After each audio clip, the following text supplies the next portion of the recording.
ढेर सारा आशीर्वाद दे हम ये चैनल के आप लोग सब्सक्राइब करें। नमस्कार दोस्तों, पवन सिंह का हरी हरी ओढ़नी गाना जिस तरह से वायरल हो रहा है, इसको 100 मिलियन जाने में कोई नहीं रख सकता है, क्योंकि पावर स्टार का ये गाना बहुत ही तेज़ी से वायरल हो रहा है, जिसका हम लोग अंदाज़ा भी नहीं लगा सकते हैं। तबला वालों की तबला छुड़ा दिए हैं पवन सिंह, क्योंकि इस गाने ने इतना तबाही मचा दिया है कि मतलब पूछिए मत।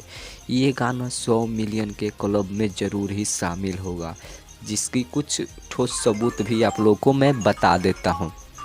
जिसका एक सबूत है पवन सिंह का ये गाना, जो कि रील्स पर मतलब 4 दिन में 70,000 रील्स कंप्लीट करना बड़ी बात है, बहुत ही बड़ी बात है।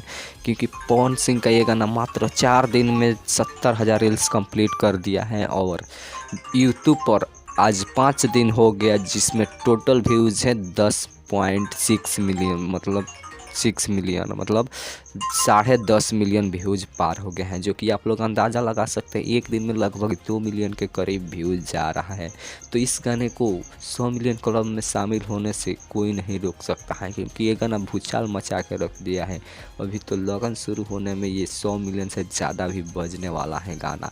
तो आप लोगों को क्या लग रहा है कमेंट में ज़रूर बताइएगा, और मेरे चैनल को सब्सक्राइब करके वीडियो को लाइक कर दीजिएगा ऐसे ही लेटेस्ट खबर के लिए।